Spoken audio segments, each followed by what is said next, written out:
In the previous video, we looked at creating a website using Google Sites, but if you want to be able to have your website on your own server where Google doesn't have control over it, but you still want this functionality, you can use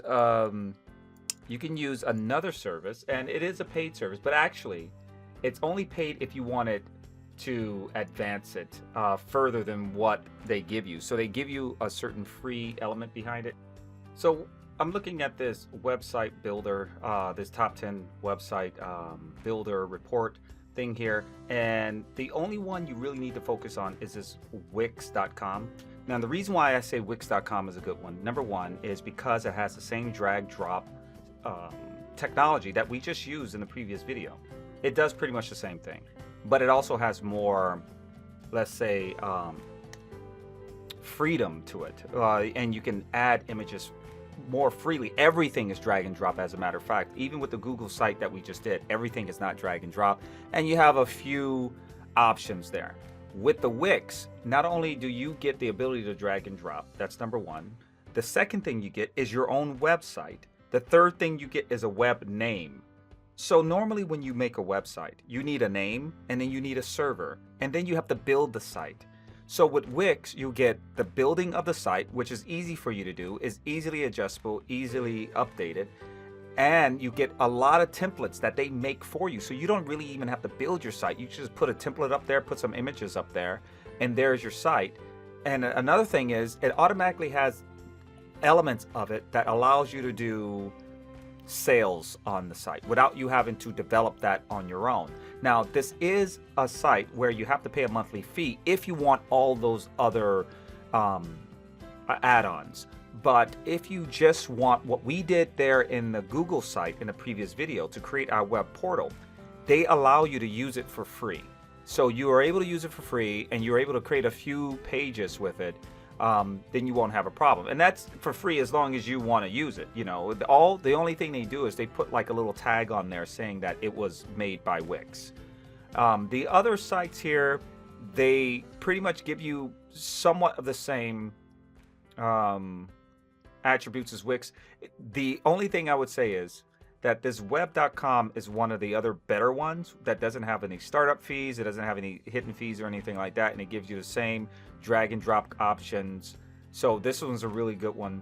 The other ones here, aside from these top two, they have hidden fees in it. So you may have, and some of them aren't even drag and drop. They have certain elements of it that's drag and drop, but really you don't want to have to deal with any of these because they really are not dedicated to that sort of drag and drop, easy to develop website.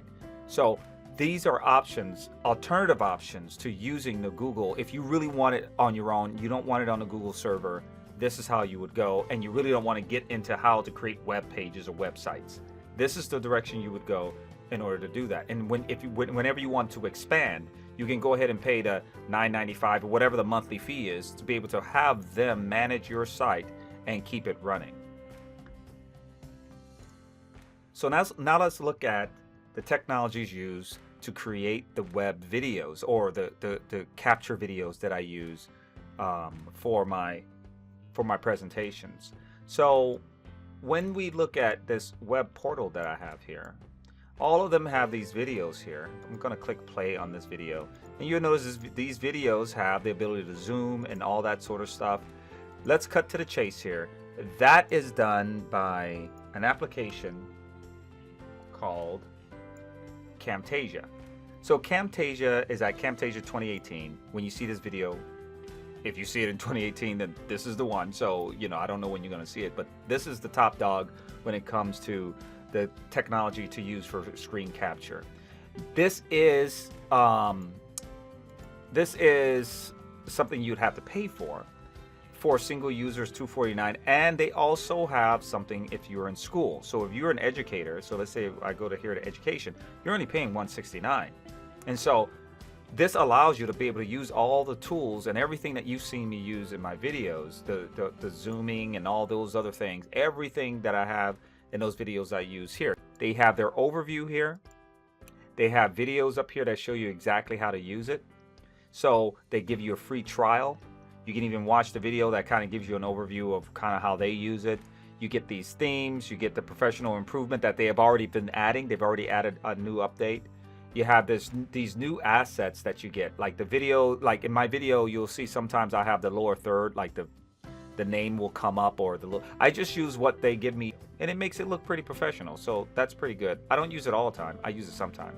Another cool thing is the fact that it will give you the shortcut keys that you use on your keyboard. It automatically adds it there, so you don't have to manually show the user what keyboard strokes you're hitting.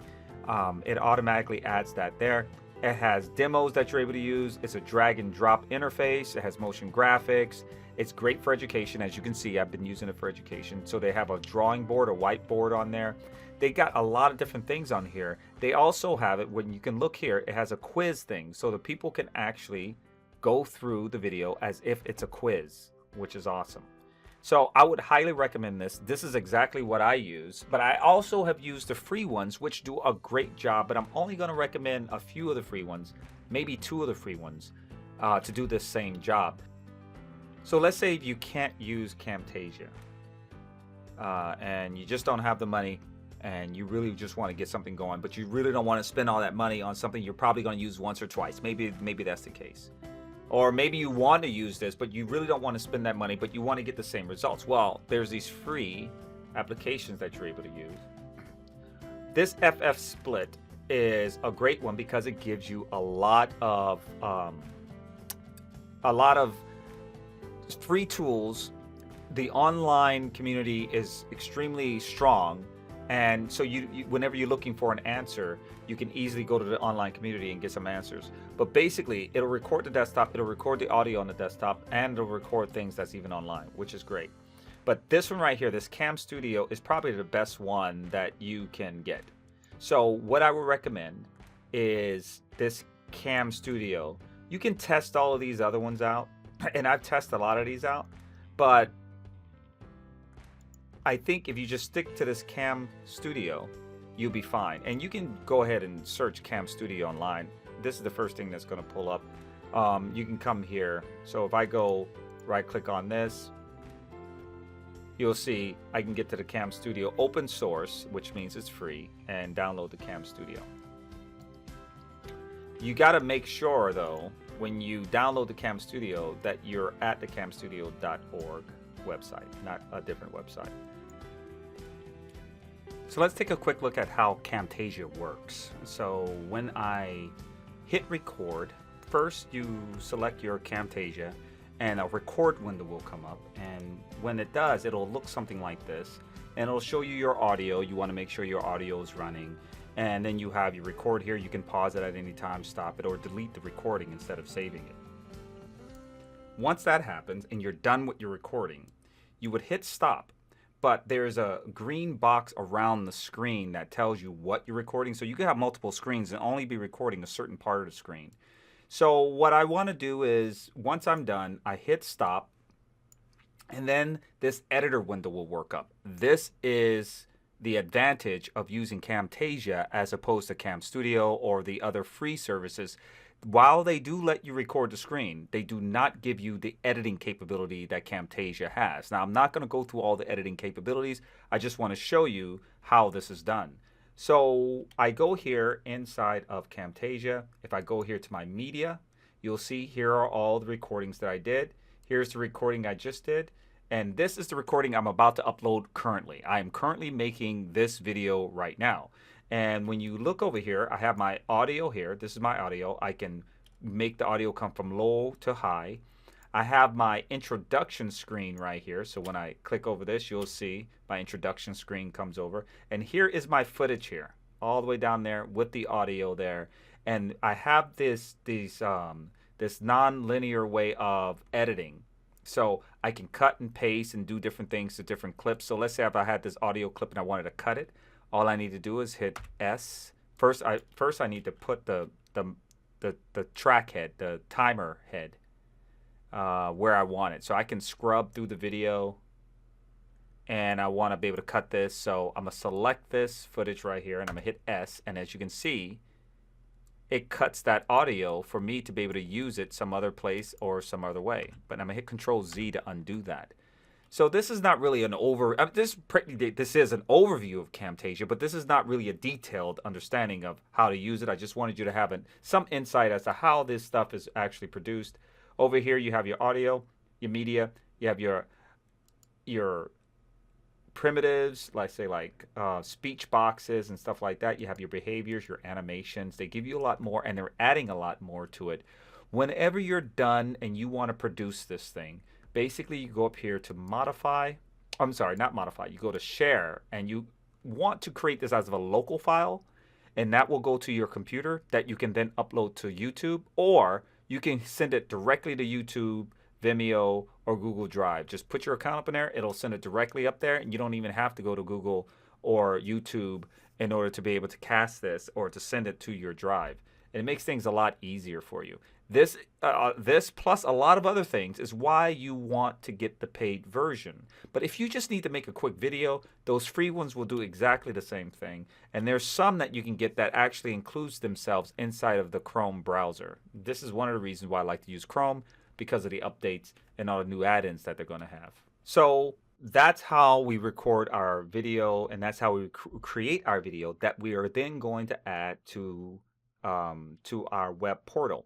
Now, when you create your video, after you're done creating your video, you want to export your video out as an MP3 and then upload that to YouTube. Once you upload it to YouTube, you then you go to the video that you want to upload. You go over here to share. Once you go to share, you're going to copy this link right here. Now that I have my video uploaded, I go back to my web portal. I'm going to remove this. I can actually add a link.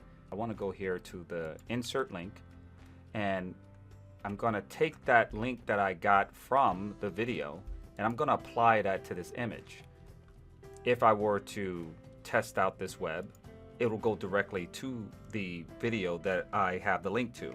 But maybe I want a view of the video inside this area. So what I need to do is remove this right here, or remove that image. And then I'm going to go over here to my embed, and I'm going to click on that, and I'm going to paste that image in there. And what'll happen is it'll give me a view of the video that I'm pasting in there. I'm going to hit insert. It's going to create a new container, and all I need to do is drag this video from this container to the one I intended it to be in. And then I can go ahead and delete that container that it created. And that's the full cycle of how you create a web portal. You get the applications to actually create a video, the options that you have between open source video capture or screen capture and the paid screen capture, exporting that out, uploading it to YouTube. We then get the link to that. We bring it back to our web portal, and we put a link up there to make it easier for the user to have access. Hopefully this was helpful to you guys. If you have any questions, leave them in the comment section below. Make sure you subscribe, and I'll see you guys next time.